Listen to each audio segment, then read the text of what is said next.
A gente está estudando o Evangelho de Marcos. Eu queria que você abrisse a sua Bíblia no capítulo 6. Nós começamos hoje de manhã falando sobre os desafios da jornada de fé. E eu disse pela manhã que eu estava orando e lembrando de algumas coisas que aconteceram esse ano, e Deus me conduziu a estudar esse texto. E foi muito interessante ver que estes desafios que Jesus faz aos seus discípulos, eles estavam de alguma maneira num outro cenário acontecendo na minha própria vida. E quando eu comecei a meditar nisso, meu coração então foi sendo ministrado pelo Espírito Santo de Deus. E a gente viu o primeiro desafio, que foi o desafio da missão, onde Jesus ensinou que andar com Jesus pela fé é viver debaixo de uma unção que é a autoridade delegada do Mestre e não meramente a repetição dos rituais religiosos. E os discípulos voltaram cheios de alegria, porque eles viram milagres acontecendo, não mais pelas mãos de Jesus, mas por causa daquilo que Jesus tinha feito, que era ter dado a eles a autoridade para expulsar demônios e para curar os enfermos. E eles sabiam quem eles eram, que eles não podiam, mas eles estavam celebrando essa graça, esse poder delegado. Andar com Jesus é aprender a viver uma dependência total, onde teremos de ir onde o Senhor mandar, ficar ali até o Senhor nos retirar, viver com o que Ele nos providenciar e receber das mãos dEle o que Ele enviar por outras mãos. E aí a gente vai aprender sobre o suprimento de Deus. Eles não podiam levar uma segunda roupa, eles não podiam levar mala, eles não podiam levar nada, eles iam sem dinheiro, dependendo exclusivamente de Deus. E Jesus queria que eles aprendessem que toda a vida é uma dependência de Deus. Depois aprendemos que a nossa mensagem, a mensagem que eles estavam levando e que nós levamos, é uma mensagem de arrependimento e fé, onde a gente estava anunciando que o reino de Deus estava chegando e que esse reino transforma a vida das pessoas, liberta, cura, enfim, a gente vai levando essa mensagem transformadora do Evangelho que pede ao homem arrependimento e fé. Depois aprendemos ainda hoje de manhã que o nosso estilo de vida e mensagem é um sinal de protesto profético de Deus para com aqueles que rejeitam a mensagem. Diz: olha, se você sair dali, bate até o pó da sandália, não é? Como um testemunho. Olha, vocês tiveram a oportunidade e não aproveitaram aquilo que Deus está dando a vocês. E por fim, que a gente não deve se orgulhar, porque tudo é graça de Deus, e que a maior alegria que a gente deve ter não é daquilo que a gente faz no reino de Deus, porque tudo é graça, mas do privilégio de ter o nosso nome escrito no livro da vida. Bom, no capítulo 6 vai aparecer um novo desafio de Jesus, e esse é algo interessante.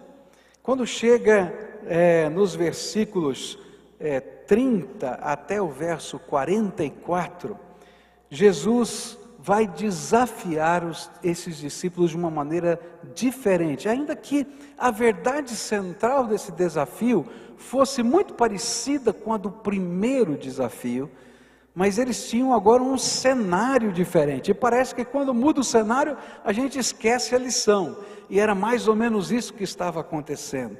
Eles voltaram, os discípulos voltaram da missão, e eles estavam muito alegres, e se encontraram com Jesus que estava pregando, tinha uma multidão com Jesus, mas agora não estava só a multidão de Jesus ali, mas aquelas 6 equipes missionárias, os discípulos divididos de 2 em 2, eles voltavam, e o povo que tinha sido ministrado por eles queria conhecer o Jesus de quem eles pregavam.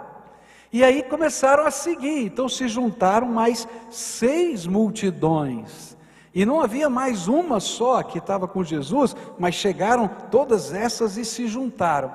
E eles contaram o que havia acontecido, e a palavra de Deus dizia assim que tinha sido um sucesso total, tão impressionante, que os 12 mais Jesus não conseguiam atender a demanda de tanta gente que estava se aproximando e querendo ouvir, e querendo uma oração, e querendo compartilhar a sua angústia, o seu sofrimento. E a Bíblia diz assim, que Jesus ficou com dó dos discípulos, porque agora ele não estava ministrando sozinho, os discípulos estavam ministrando com ele, e ele disse assim, olha, eles não conseguiram nem comer, eles estavam cansados. E aí Jesus disse, olha, vamos pegar o barquinho e vamos fugir da multidão, vamos sair para o outro lado, né? E assim vocês vão poder comer alguma coisa, porque era muita gente, e eles entraram no barquinho e foram para um lugar longe das cidades, um lugar meio deserto, atravessaram o barquinho, mas a multidão viu mais ou menos a rota da margem ali, para onde o barquinho estava indo, e a Bíblia diz que eles saíram correndo, e foram dando a volta no lago. Você pode imaginar essa cena? O barquinho está cruzando aqui, eles estão correndo, dando a volta no lago, e por onde eles passavam correndo, as pessoas perguntavam, o que aconteceu? O que está acontecendo? Ele dizia assim, não, Jesus vai encostar o barquinho ali, naquele lugar, e olha só o que ele fez comigo, olha só o que os discípulos dele fizeram, e iam dando testemunho. E aí quando chegou do outro lado, a multidão era maior ainda, já tinha mais de 5.000 pessoas, quando eles chegaram lá. E aí quando encostaram o barquinho, diz a palavra de Deus, né, que Jesus se compadeceu das multidões. E a expressão que está na Bíblia é que elas eram como ovelhas sem pastor, desesperadas para encontrar um pastor. E aí passou a canseira, Paulinho, passou a canseira, e ele disse, agora nós vamos cuidar desse povo, e lá vão os discípulos, e começa tudo de novo, e começam a pregar, a ensinar, a orar. Chega uma hora que os discípulos se aproximam de Jesus e dizem assim, olha, tem um problema logístico aqui, o negócio aqui agora ficou sério, está entardecendo, nós estamos longe de qualquer cidade, tá? E a gente não tem como dar comida para 5.000 pessoas, é melhor o senhor terminar a reunião, o culto precisa acabar, para esse povo ir embora, arrumar onde comer. E olha só o desafio que Jesus vai colocar para esses discípulos, e ele aparece nos versículos 35 a 37. De tardinha, os discípulos chegaram perto de Jesus e disseram, já é tarde e este lugar é deserto, mande esta gente embora a fim de que vão aos sítios e povoados de perto daqui e comprem alguma coisa para comer. Mas Jesus respondeu, deem vocês mesmos comida a eles. Uau! Ou na outra versão diz assim, dai-lhes vós de comer. E se fosse com você? Hã? Quem é que é dona de casa e sabe cozinhar? Levanta a mão aqui. Você já pensou cozinhar para 5.000 pessoas? E assim, ó, de pronto, hein? De agora para daqui meia hora. Dá certo? Não dá. Porque eu estou pensando, pensa na logística, para cozinhar para 5.000 pessoas, preparar comida, mas nem que seja um lanchinho. Vamos imaginar um lanchinho.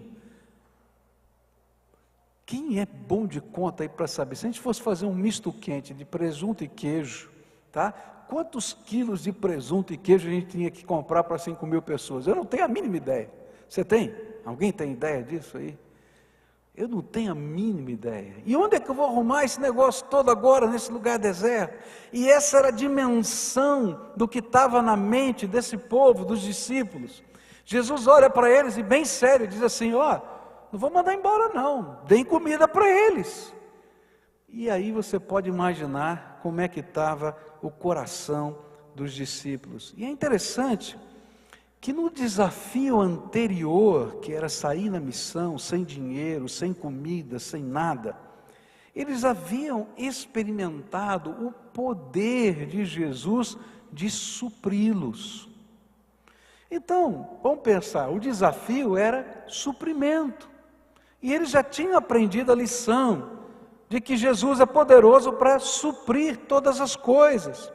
Mas então, o que era diferente agora? E o que havia de novo nesse desafio de fé, que parece tão semelhante ao anterior, mas que Jesus continuava a trabalhar o coração deles? E é interessante que o cerne dessa lição aqui vai se aplicar a Jesus andando sobre as águas, porque o evangelista Marcos vai dizer que eles não entenderam a multiplicação dos pães, por isso ficaram amedrontados quando Jesus estava andando sobre as águas. Qual era então esse novo desafio de fé? Qual era a diferença? A primeira diferença, ela estava no foco. No primeiro momento, Jesus tinha dito a eles que ele podia supri-los. E eles foram crendo, Jesus é capaz de me suprir. Jesus queria que os seus discípulos entendessem que ele não era só capaz de supri-los, mas que eles eram responsáveis pelos seus irmãos. E agora o foco era eu ou o outro. Que coisa tremenda! O que Jesus está tentando ensinar é que se você vai jejuar, vai orar, vai buscar uma cura, vai buscar um milagre, é mais fácil para a gente fazer isso para a gente, para alguém da nossa casa, porque nós somos o alvo. Mas Jesus está dizendo, olha, eu não quero que você faça só isso por você. Eu quero que você possa pegar os valores da sua fé e as experiências da graça, e que você seja responsável por outras pessoas. E aqui estava a grande diferença. Eu não quero apenas que vocês vivam outra vez no meio do deserto o suprimento que eu já dei. Eu quero que agora vocês se responsabilizem pelos seus irmãos e que vocês deem um alimento a eles. Você é responsável pelas pessoas que Deus colocou no seu círculo de influência. É isso que Jesus está dizendo para eles. Essa multidão aqui foi conquistada pela ministração da palavra que vocês ministraram, junto comigo. Vocês são responsáveis por essas pessoas. E o mesmo poder que está operando nas suas vidas, eles precisam experimentar através da vida de vocês, acontecerem na vida deles. Essa é uma lição que a gente não gosta muito de aprender, não é? Se tinha uma coisa que eu tinha raiva quando eu era garoto, é quando meu pai olhava para mim, porque eu era o irmão mais velho, e dizia assim, cuida dos seus irmãos. Quem aqui é irmão mais velho na casa? Levanta a mão. Certamente você já ouviu isso, não ouviu? O pai e a mãe, olha, cuida do seu irmão, cuida do seu irmão. E a gente fica dizendo, poxa vida, tem que cuidar do meu irmão, não é assim? E aí você vai fazer uma coisa, o irmãozinho diz assim, a mamãe mandou você cuidar de mim. Não é? Eu me lembro disso. Eu tenho um irmão Dudu, né, pequenininho, né? E, bom, esses eram outros tempos, né? Então eu comecei a ficar adolescente, comecei a olhar as meninas, e ele percebia o olhar, ele puxava assim, a mamãe mandou você cuidar de mim. Poxa vida, que coisa, não pode ser. Gente, é assim. Só que quem está mandando você cuidar do seu irmão? Jesus. Você é responsável por eles. E a mesma bênção, o mesmo poder, a mesma graça que está fluindo na tua vida e que você está aprendendo a experimentar, Jesus quer que você divida, se responsabilizando por essas pessoas. Deus tem dado uma bênção muito grande para essa igreja. A gente estava olhando aqui, fazendo os cálculos aqui. Nós temos cerca de 4.000 frequentadores que não são membros da nossa igreja, mas que frequentam a nossa igreja nos vários ministérios. Só para você ter uma ideia, na escola bíblica dominical dessa igreja, nós temos 600 matriculados adultos que não são membros da igreja.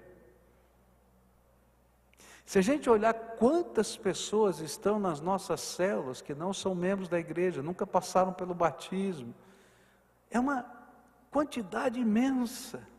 E quando a gente olha isso, a gente diz, como é que vai ser? E aí o Espírito Santo diz assim, você é responsável pelo seu irmão. A gente tem pessoas que estão passando por lutas, por aflições, por dificuldades, por angústias, e a gente vai ter que aprender que caminhar na fé é a gente entender que nós somos responsáveis por aquelas pessoas no círculo nosso de influência que estão sofrendo, e que Deus colocou a gente como agentes da sua graça, para chegar lá, para fazer diferença. E a gente vai em nome de Jesus, porque a palavra de Deus nos ensina que naquele dia, né, Ele vai dizer, olha, quando eu tive fome, vocês me deram de comer, quando eu tive sede, vocês me deram de beber, quando eu estive preso, vocês me visitaram. Lembra desse texto da Bíblia? E aí as pessoas vão perguntar, quando é que eu fiz isso? Eu não vi. Dizem, cada vez que você fez isso a um dos meus pequeninos, a mim o fizeste. O que Jesus está dizendo, estava dizendo para aqueles discípulos e para nós, é que a grande diferença do desafio é você entender que você não é responsável só pelo teu coração, só pela tua fé, só pelos milagres que vão acontecer na tua vida. Você é responsável pelas pessoas que Jesus colocou na sua volta, no teu círculo de influência. E você é resposta da graça de Deus para essas vidas. E essa era a grande diferença do desafio. Não só eu, mas os outros também. A segunda coisa que era diferente, a diferença agora estava na escala. Eu creio que Deus pode suprir a minha vida. Agora, será que eu creio que Deus pode suprir 5.000 pessoas? A escala era 1 para 5.000. No desafio anterior, eu tinha que crer que eu não estava com dinheiro, que eu não tinha bolsa, que eu não tinha nada e que Jesus ia suprir a minha vida. Agora, o desafio era, eu que tenho suprido a sua vida, sou poderoso o suficiente para suprir 5.000 pessoas? E colocar você como meu instrumento para suprir 5.000 pessoas? É interessante isso, né? Porque se eu perguntasse assim, hipoteticamente para você, você crê que Deus pode sustentar a tua vida? Você vai dizer, amém, eu creio.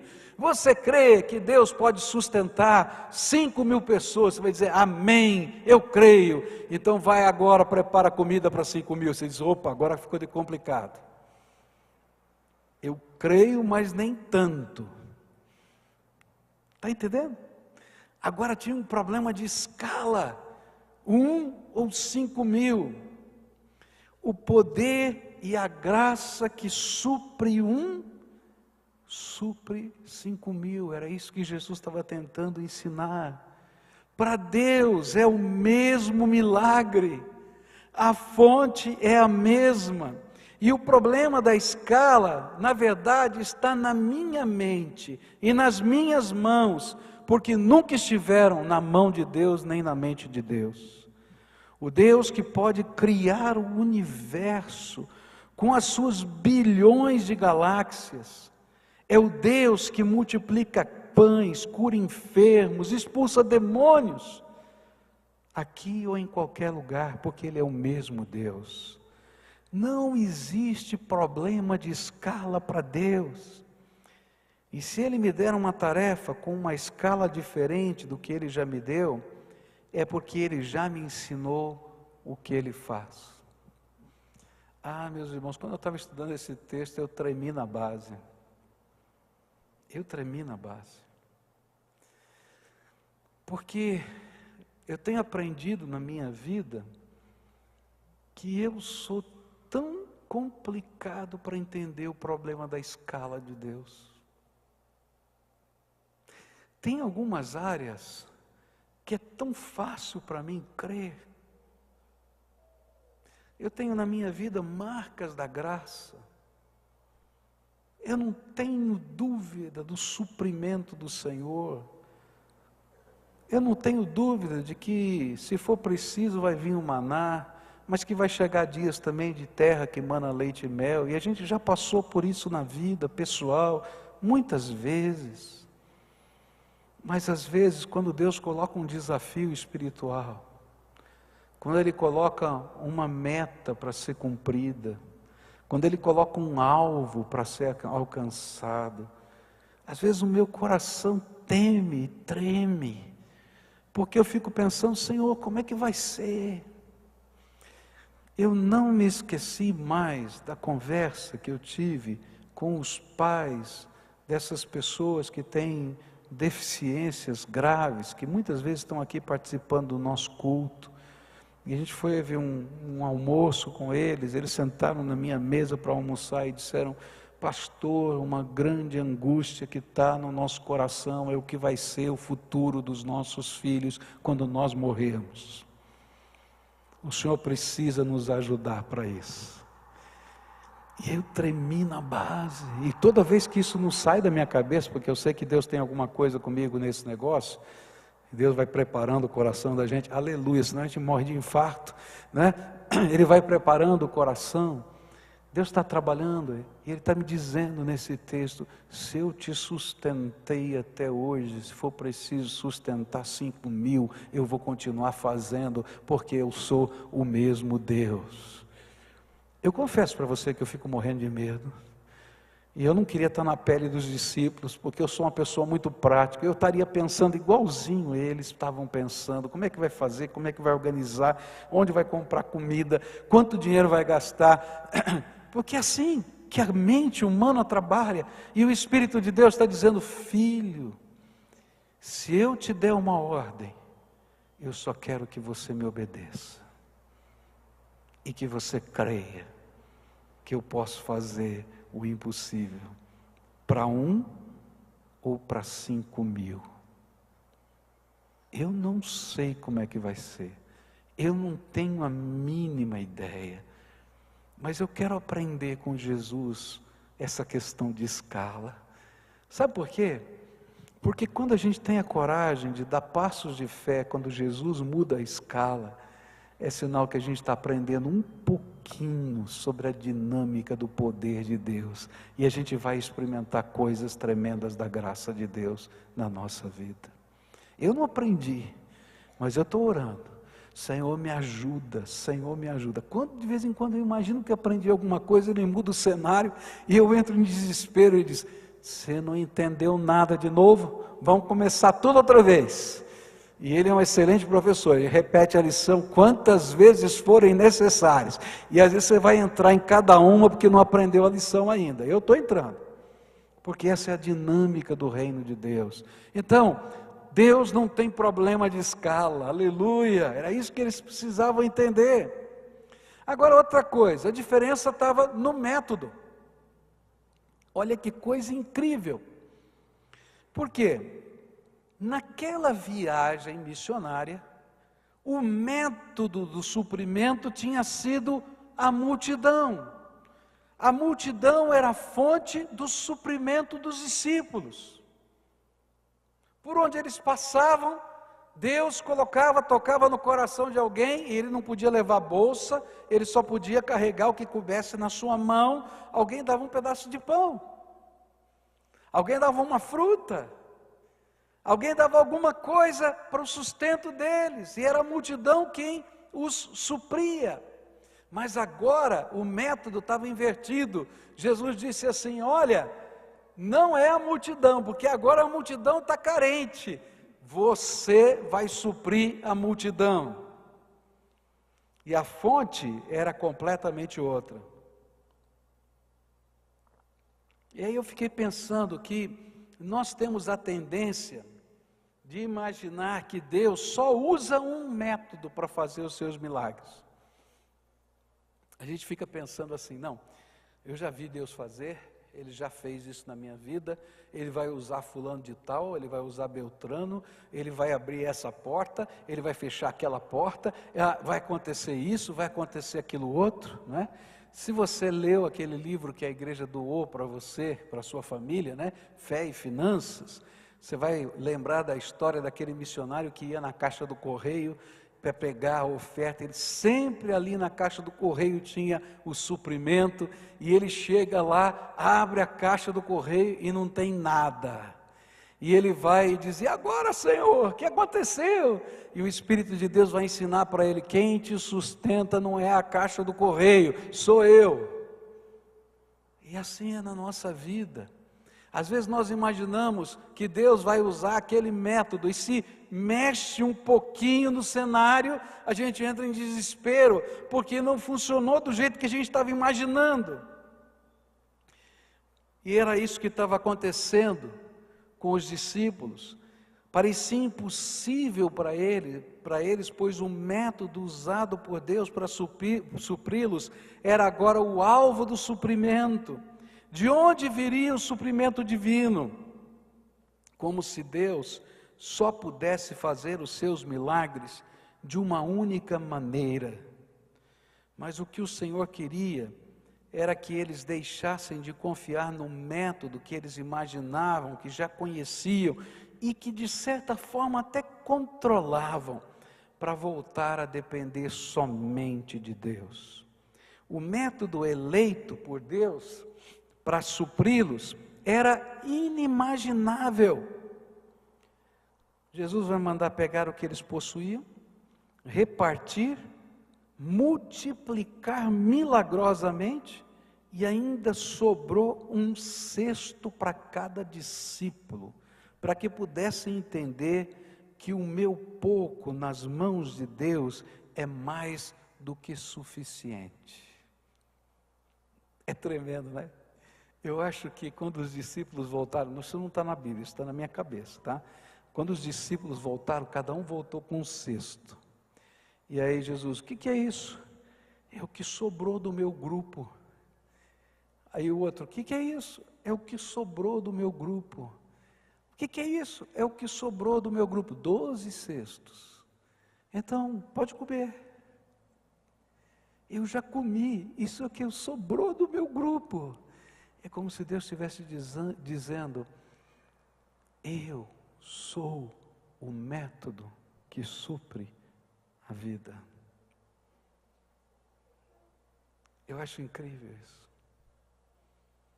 As maneiras como o Espírito Santo de Deus trabalha. Quando essa igreja comprou esse terreno, foi um grande desafio de fé. E Deus deu uma coragem muito grande para aqueles irmãos de mais de 30 anos atrás, quando compraram esse terreno.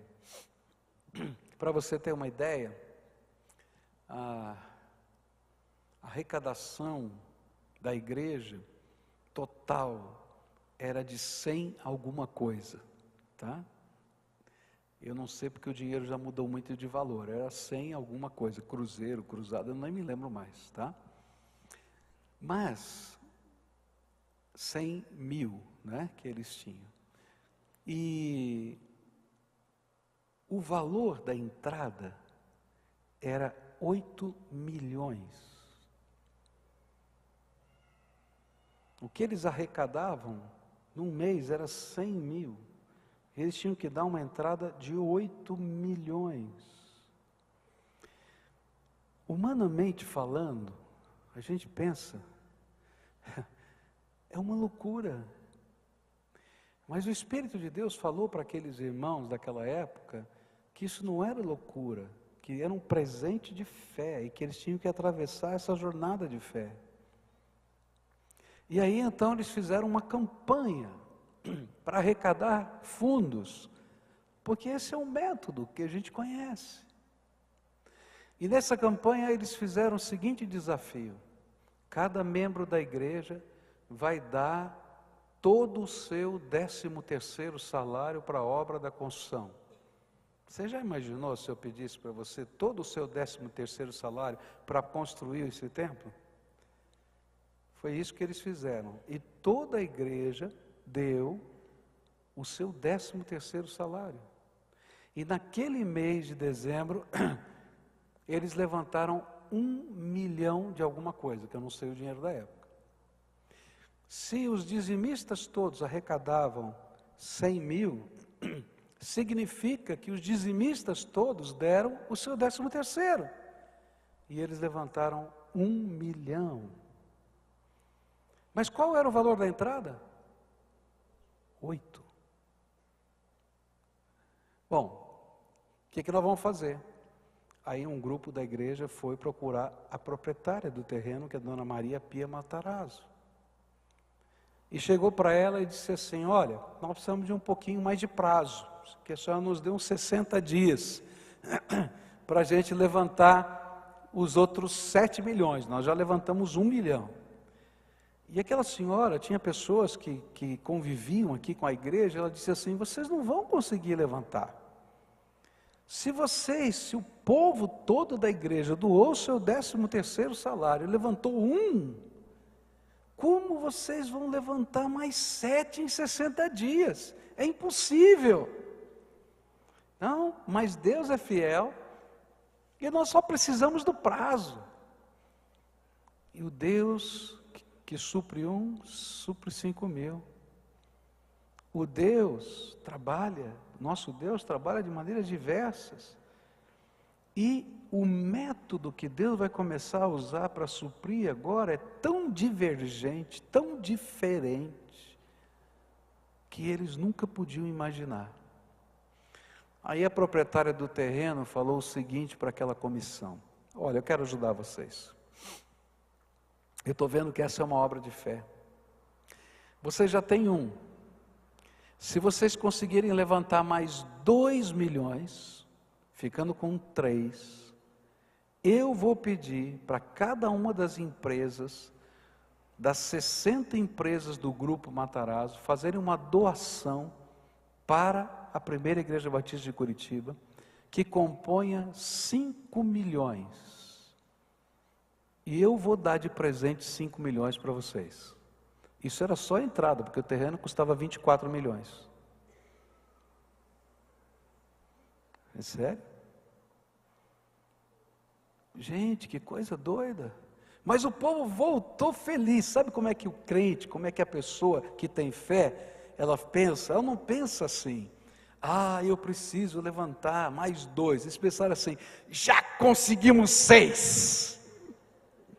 É diferente a cabeça. Já conseguimos 6, aleluia. A gente não tinha nada, temos 6. E aí começaram uma campanha para que todos os membros da igreja dessem mais um salário inteiro. Mas como é que vai dar um salário inteiro? Não vou viver, não vou comer. Então tinham vários gerentes de banco aqui. Eles ficaram lá no saguão da entrada do templo. As pessoas vinham, faziam créditos pessoais no valor do seu salário para pagar em um ano, tá? E doaram esses empréstimos todos e levantaram mais 1.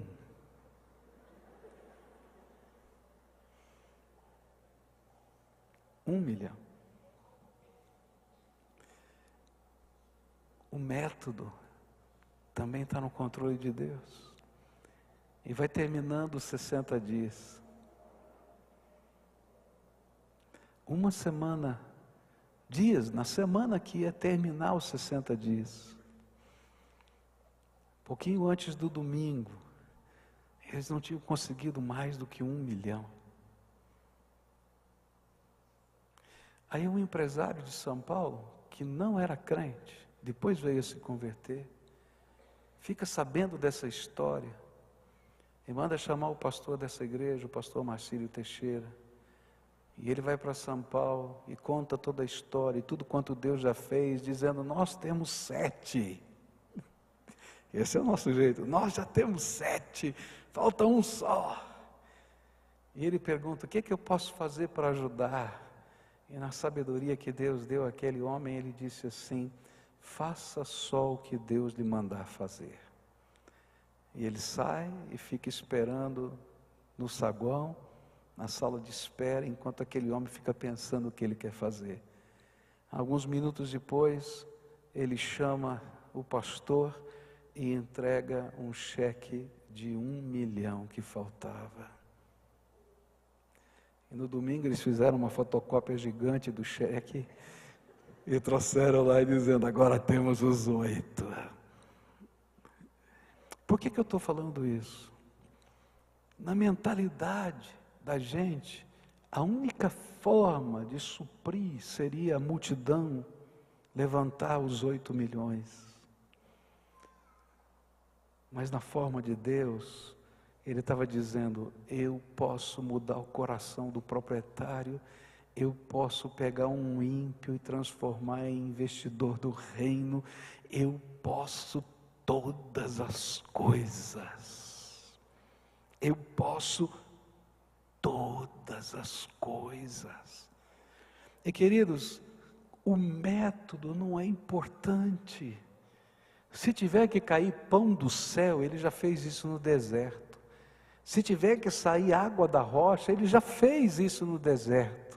Se tiver que chegar alguém com um pãozinho para você, Ele vai fazer isso. O jeito dele é problema dele. E era isso que Jesus estava tentando ensinar para os discípulos. Olha, não é a multidão que te sustenta, sou eu. E se eu te mandar sustentar a multidão, pode fazer no meu nome.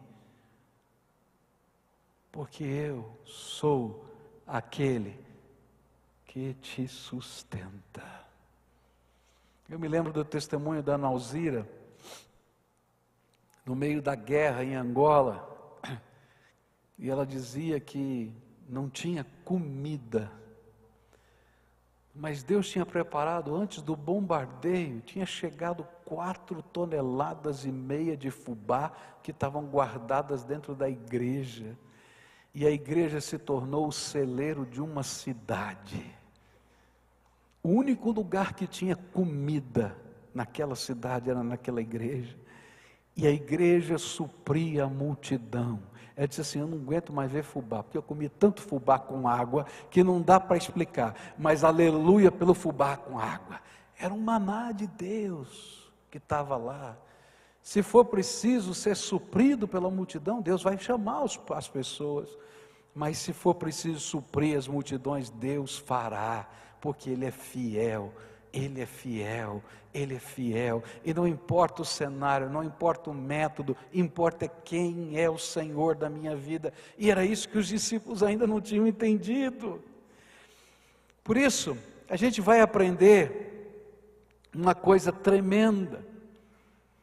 Liberalidade tem que estar no coração do servo de Deus. Porque a gente vai aprender que eu não preciso guardar tudo para mim, porque eu tenho quem cuida de mim, é o meu Deus vivo. E enquanto eu reparto, Deus multiplica. E foi isso que Jesus disse: dai e dar-se-vos-á, boa medida, recalcada e transbordante. É promessa dele. E a gente vai viver isso na nossa vida, é graça de Deus. Qual vai ser o método? Eu não sei. Isso é problema de Deus. Eu sei que eu tenho que trabalhar.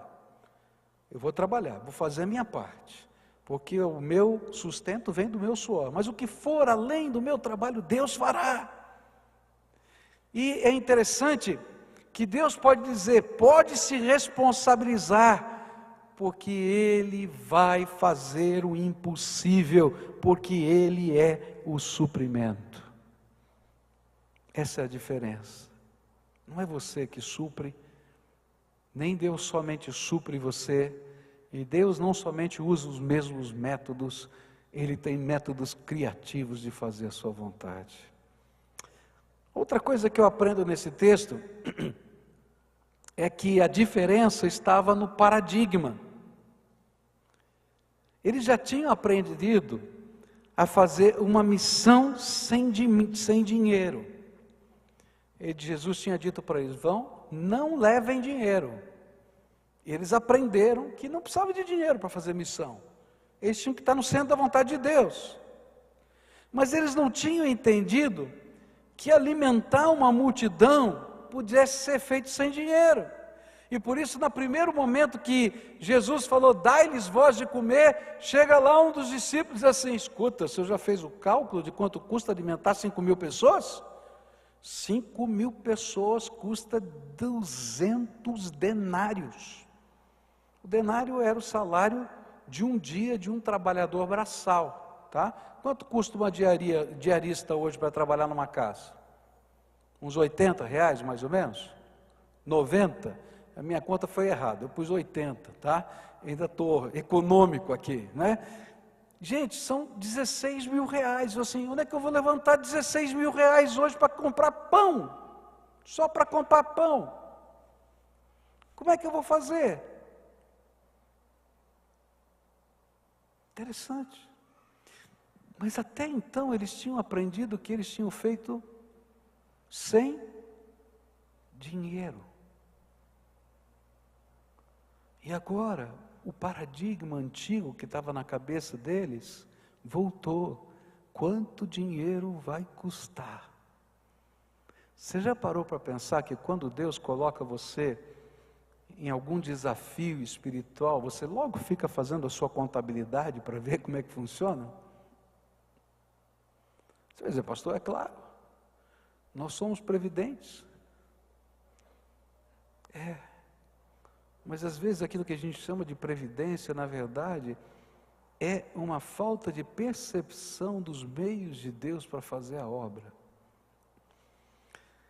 Eu me lembro que quando Deus tocou meu coração, lá na cidade de São Paulo, para começar um projeto com meninos de rua, 41 crianças que moravam debaixo de um viaduto próximo daquela igreja, eu levei o projeto para a igreja, e a primeira coisa que me perguntaram é: quanto ia custar o projeto? Eu disse: não sei. E aí disseram: mas como é que o senhor vai fazer? Quantos serão os empregados? Eu não tenho nenhum empregado. E como é que o senhor vai fazer a comida? Eu também não tenho como fazer a comida. O que é que o senhor quer? Eu quero o salão do templo para essas crianças ficarem aqui, a gente ter o programa com eles. Mas como é que o senhor vai fazer? Eu não sei. E aí, naquele ímpeto de fé, o pessoal diz: pastor, não vai dar certo, esse negócio não vai funcionar. Mas aquilo estava no coração de Deus. E aí começou uma coisa tremenda, tremenda de Deus. A igreja fez um voto de confiança para o seu novo pastor de 21 anos, maluco, e todo mundo achou que ele ia quebrar a cara. Como é que ele vai colocar e sustentar todo dia 3 refeições por dia, as 41 crianças dentro do templo? Como é que ele vai cuidar dessas crianças? E começou uma coisa tão bonita de voluntariado, membros da igreja cuidando das crianças, doando as suas tardes e começo de noite. As mulheres da igreja cozinhavam nas suas casas e levavam tudo pronto, congelado, o arroz, o feijão, a carne. E eu não tinha freezer, elas compraram o freezer para a gente colocar. A zeladora da igreja, ela usava o horário de almoço como doação e esquentava toda aquela comida no banho-maria para ficar quentinho, fresquinho, e servia as crianças na hora do almoço. Nunca faltou nada.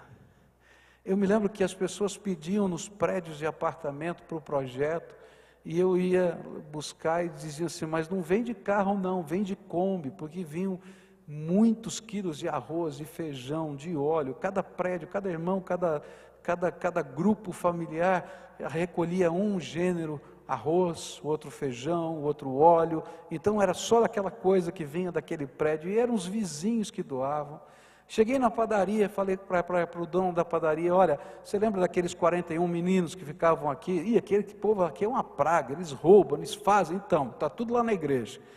Você está com eles lá na igreja? Estou lá na igreja, nós estamos fazendo assim, assim, assim. Ele disse assim: então pode contar comigo, todo o pão e leite que você precisar para os meninos eu dou todo dia. Foi uma luta para colocar os meninos na escola, porque a diretora da escola, que ficava no fundo do quintal, não queria receber aquelas crianças, porque aquela era uma escola experimental, uma escola de elite, e aqueles eram meninos de favela. Mas a gente foi e brigou em tudo quanto era lugar. Naquele tempo o núcleo da Secretaria de Educação chamava Delegacia de Ensino. A gente foi na Delegacia de Ensino da parte da mulher, para receber as crianças. E ela recebeu na marra, mas no final ela dizia assim: pastor, eu tenho a merenda escolar aqui, vai estragar, e eu não posso doar, eu não posso fazer nada, então eu vou jogar pelo muro da igreja, o senhor pega do outro lado.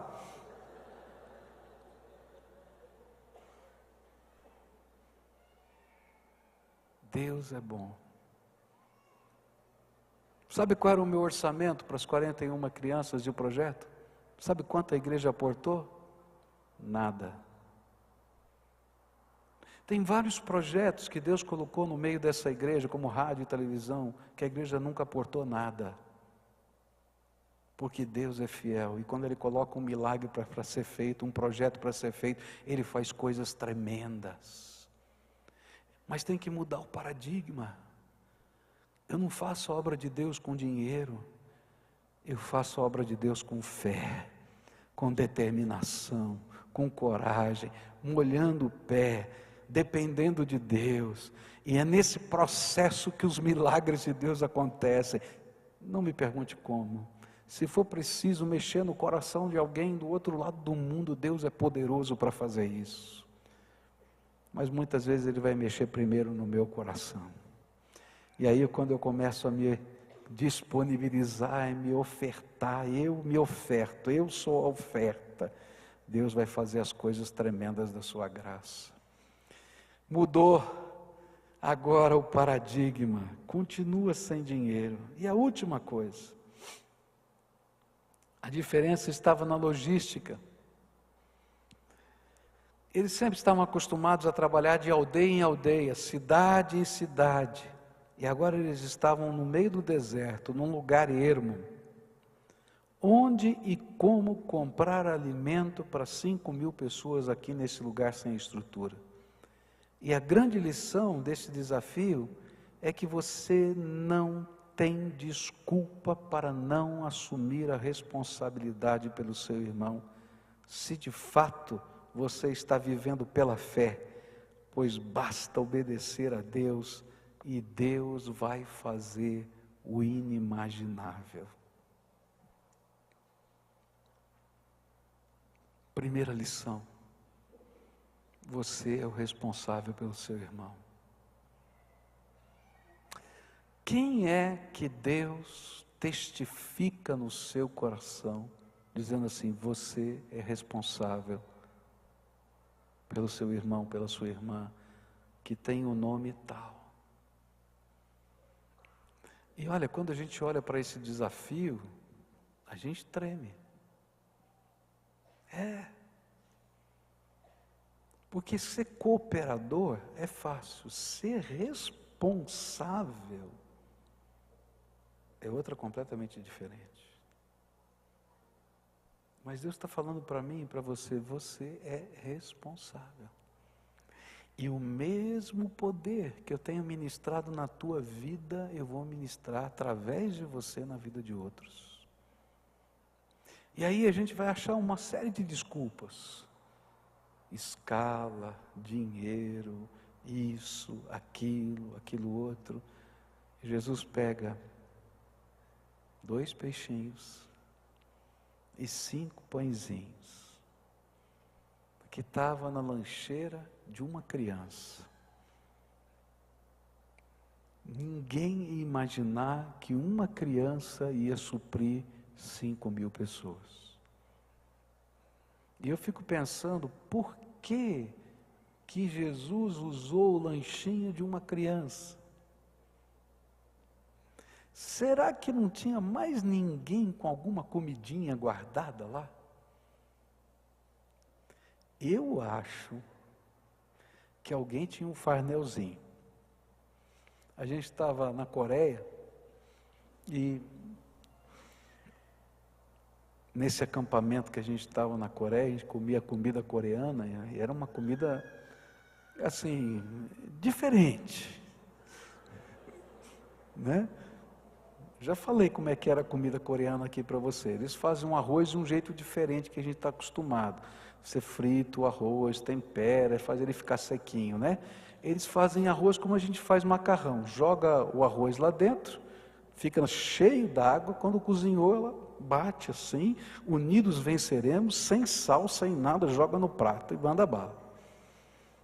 Não teve uma noite lá que tinha um negócio assim, eu não sei explicar o que era aquilo, era um molho vermelho assim, que tinha uns bichos lá dentro, que até hoje eu não sei se era cobra, se era o que era. Ela metia a mão assim, com uma luva preta até aqui, porque aquilo era pimenta pura, devia machucar a mão, e ela jogava assim com bastante caldo de pimenta para dar gosto no arroz, assim, maravilha, tá?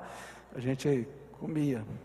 Na Coreia a gente foi tomar uma sopa de alga, e eu olhei para a cara da sopa, para o cheiro da sopa, e olhei para um amigo meu da África que estava lá e perguntei, como é que é o sabor? Ele olhou para mim e disse, medicinal. Bom, a gente estava nessa situação, e a gente descobriu que tinha um irmãozinho que tinha trazido suprimento de queijo provolone, salaminho e outras coisas mais. Meu amigo, foi todo mundo para o quarto dele. Ele trancava a porta e a gente forçava, não tinha jeito. Sempre tem alguém que tem algum farnelzinho em algum lugar, especialmente se for gordo, pode bater que tem. Pode ter certeza que tem um farnelzinho, né? Eu acho que no meio daquela multidão tinha farnelzinho. Tem lógica, não tem? Mas por que Jesus vai usar o lanchinho da criança? A Bíblia vai dizer, porque ele ofereceu. Quando ele ouviu a conversa, o que é que vocês têm aí para dividir, para dar para esse povo para comer? E os discípulos estavam olhando um para o outro, o garotinho falou, eu tenho 5 pãezinhos e 2 peixinhos. E Jesus disse aqui, dá aqui, isso é suficiente. E eu fico imaginando a cara dos discípulos. Jesus está doido, como é que 5 pãezinhos e 2 peixinhos é suficiente? E Jesus começa a partir o pão, e não para mais de partir o pão. E cestos de pães vão saindo, e os discípulos não estão entendendo nada. E Jesus vai partindo os peixinhos, e cestos de peixinhos vão saindo, e eles não estão entendendo nada. E queridos, a gente olha para trás, nos projetos que Deus coloca na nossa vida, nos alvos que Ele coloca para nós, e a gente vai com os nossos 5 pãezinhos e os 2 peixinhos, e a gente vê que Jesus está fazendo alguma coisa, e a gente continua a não entender nada, mas a gente olha os cestos que sobejaram. Deus é bom.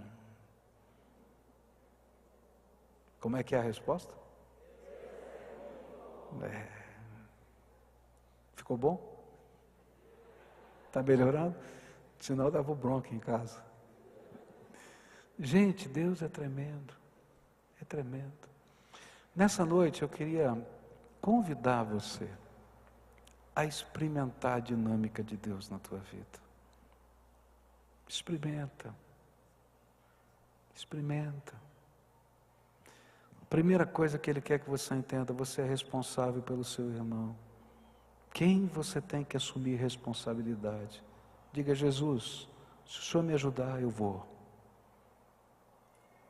E olha, se parecer grande demais, é porque a escala de Deus é diferente da tua. Ele não tem problema de escala. Está entendendo? Outra coisa, aprende a andar com Jesus, sempre oferecendo o teu lanchinho para Ele. Senhor, o que é meu é teu, porque tudo veio das tuas mãos. E queridos, quando a gente aprende a viver isso, E olha, não tenta imaginar que isso aqui é um método de fazer a tua cabeça para dar dinheiro, porque eu não preciso de nada, e nem Deus precisa de nada. Nós é que perdemos a bênção de ver o milagre de Deus. Essa é a verdade, nós é que perdemos a bênção de ver o milagre de Deus na nossa vida. Deus é fiel, Deus é fiel. Pode oferecer os teus lanchinhos para o Senhor, porque Ele vai dar utilidade para eles. E lembra, sempre sobram 12 cestos cheios.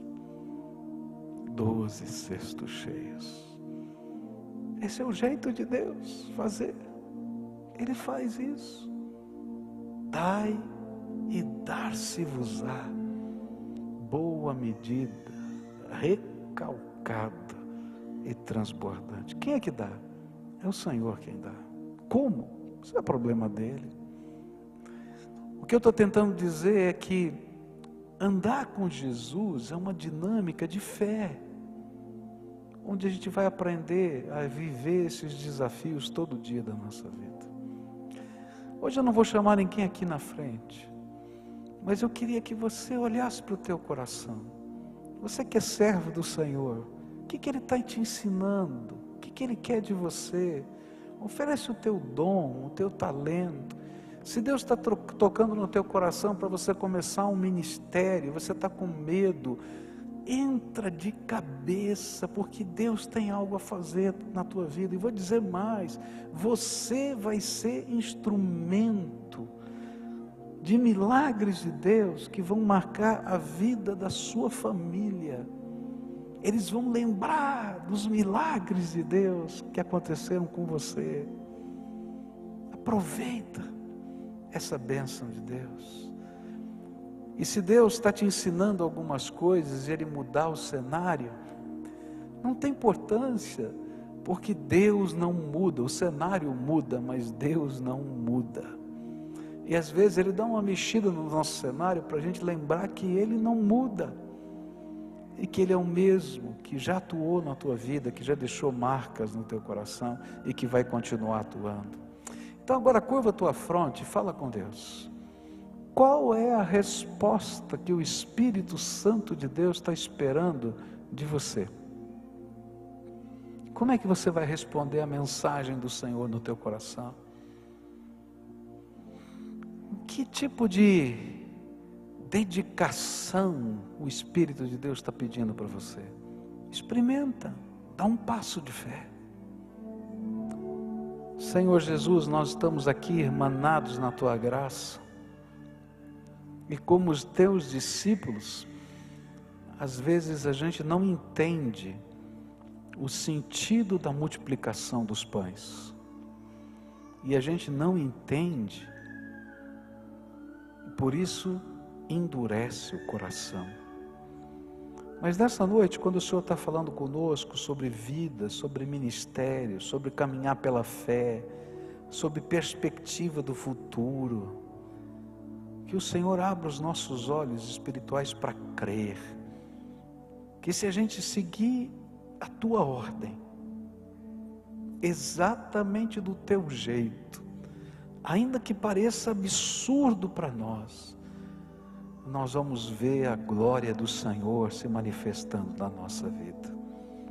E eu quero colocar-me nas Tuas mãos para dizer: Jesus, me ensina.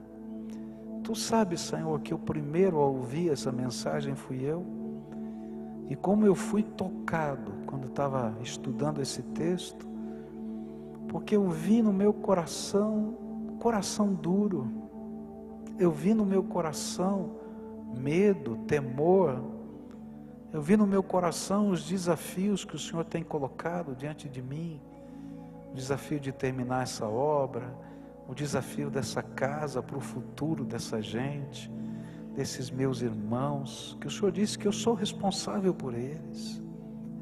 O desafio, Senhor, da obra que o Senhor colocou nas minhas mãos e confiou que vou entregar agora em janeiro lá na convenção.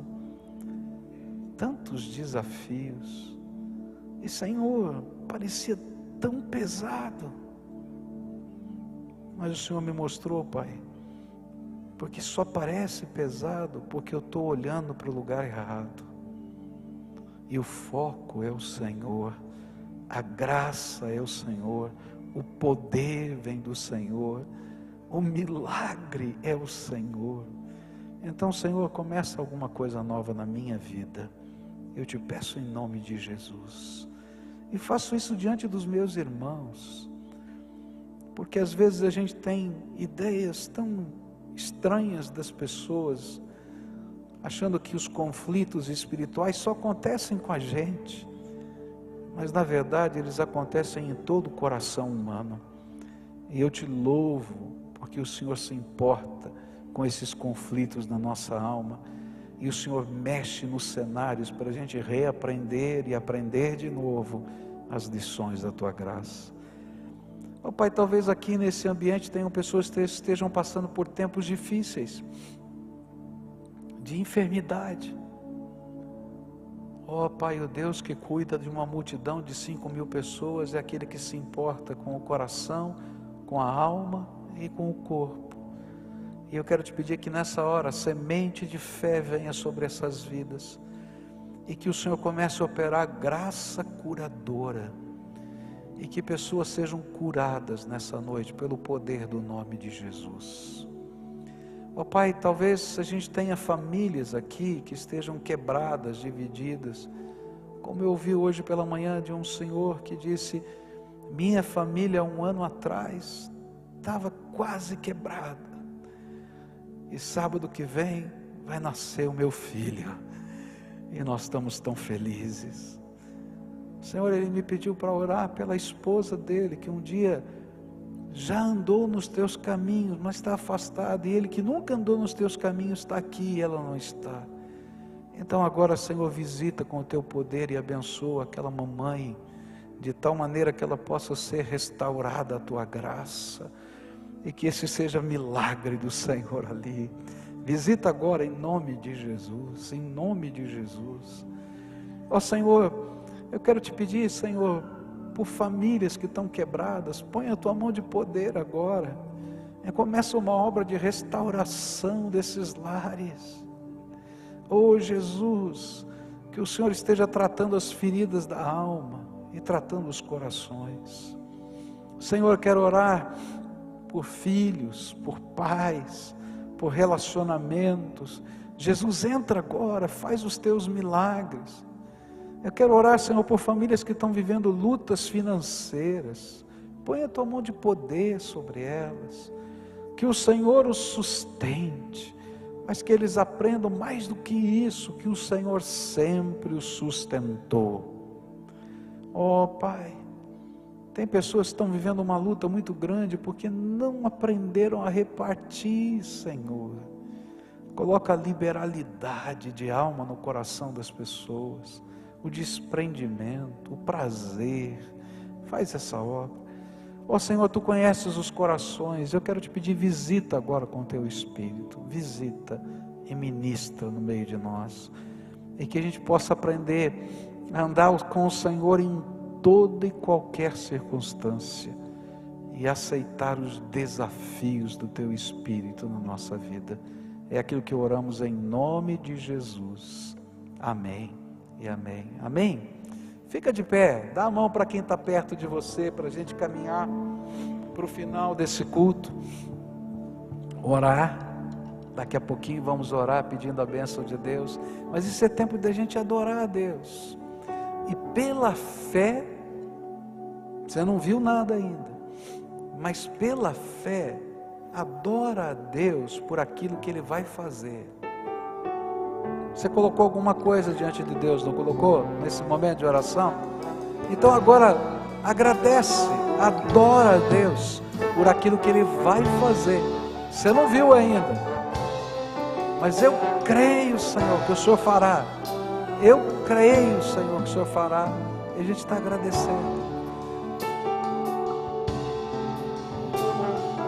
Por tudo que tens feito, por tudo que vais fazer, por tuas promessas e tudo que és, eu quero te agradecer.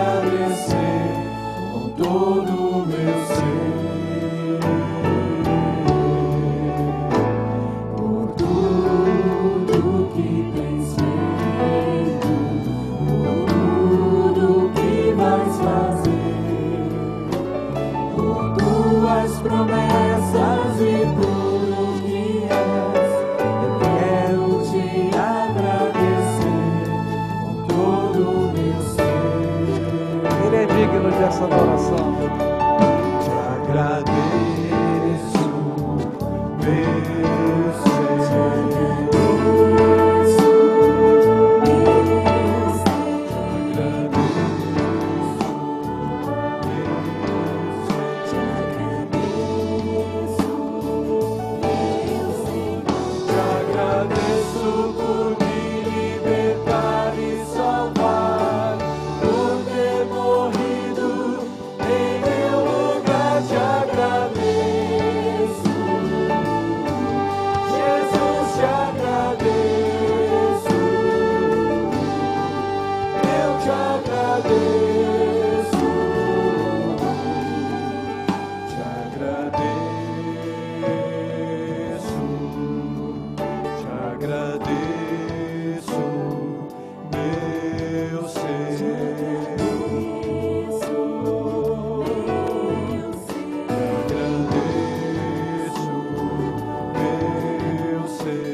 Glória a Jesus.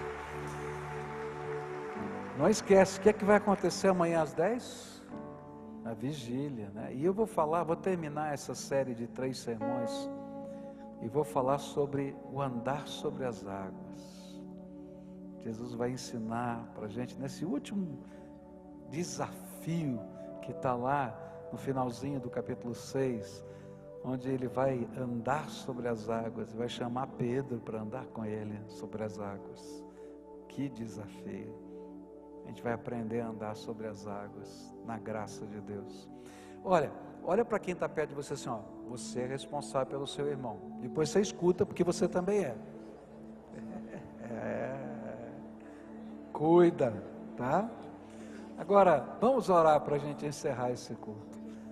Que a graça de nosso Senhor Jesus Cristo, o amor de Deus, o nosso Pai, a comunhão e as consolações do Santo Espírito de Deus, estejam com todos nós aqui e com o povo de Deus espalhado pela face da terra, hoje e sempre.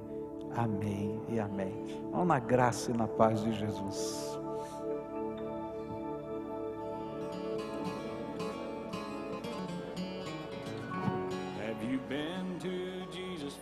Cleansing power. Are you washed in the blood of the Lamb? Are you fully trusting in His grace this hour? Are you washed in the blood?